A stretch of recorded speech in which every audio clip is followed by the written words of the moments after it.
he told the advertisers to go F themselves, which was Yep. an amazing moment. That was wild. Go F yourself. It was so funny because there was complete silence in the room. And so he repeated it. Like, maybe you guys didn't hear me the first time. I'm going to say it again. Go F yourself. Is that clear? It is refreshing and really weird to see somebody with that much resources, that much power and wealth, not speaking like with the corporate drivel or the politically correct, like meaningless corporate speak, whatever. The Bee and Elon have a little bit of a relationship. Yeah, can I interrupt and thank you all for, making X what it is now, because of your guys' getting banned, that you put the chain reaction in motion to get us to where we are today. So we'd like to officially thank the Babylon-bee on behalf of the Present Fathers podcast for fixing Twitter. You're welcome. No, that was my stupid joke. So it was. I actually, it was. Oh, you got a ban. Oh, that's awesome. Yes. Yeah. So you were the one who tipped it too far. That's amazing. Yeah, and the only reason it got published because my editor-in-chief was out that day. He was out that day, and he had messaged me that morning. He's like, "Hey, our traffic has kind of sucked the last 3 weeks, so let's figure out something to get the traffic up." So I was like, "All right." And Rachel Levine, this transgender HHS secretary, had been named USA Today's Woman of the Year, biological man. And sometimes the Bee hands out awards, like every year we make Donald Trump our Christian of the Year, which is ridiculous, And so we were like, let's name Rachel Levine our Man of the Year. So we made this fake award. There it is. So I just kind of typed it up really quick and I threw it out. And Kyle, my editor-in-chief, he texted me when he saw it go up on the website, and he's like, "Dude, I think you're going to get us kicked off of Twitter."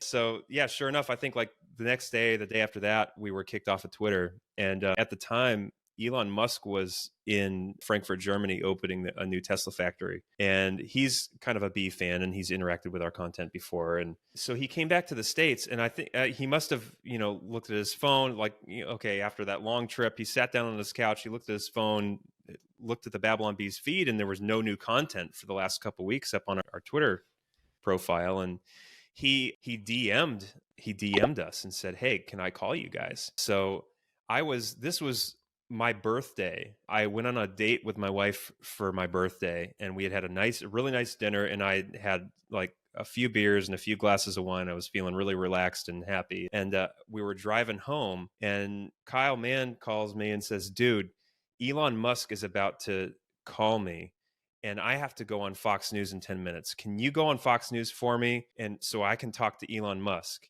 And I'm like a little bit, I'm a few beers in. I'm like, what do you want me to talk to Laura Ingraham or whoever about, I talked to Laura Ingraham on Fox, and then Kyle talked to Elon, and Elon, apparently kind of the way Kyle relays this to me is Elon said, so what's going on? What happened? Why are you kicked off Twitter?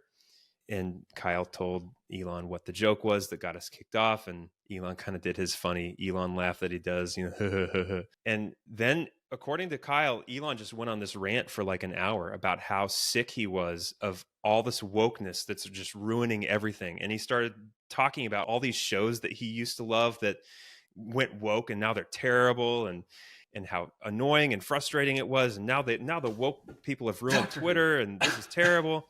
And then there was kind of a pause and a silence on the line, and Elon said, "Maybe I should just buy Twitter." And the next day, Elon put a poll out on his Twitter that said, "Do you think Twitter abides by the principles of free speech? Yes or no? And be careful about how you answer this, because this will have real world consequences," or whatever it was he said. And the rest is history. So it is wild that God took a couple of like former corporate sales guys that like to make stupid jokes on the internet and used it to influence this very wealthy man to buy one of the most powerful social networks in the world. And now, we're seeing hearings in Congress now exposing all of the stuff that the government was doing. Twitter files and stuff. That's insane. The Twitter files, how they were colluding with all these government funded groups to censor people, and all this stuff that's been exposed, because of this stupid Rachel Levine joke.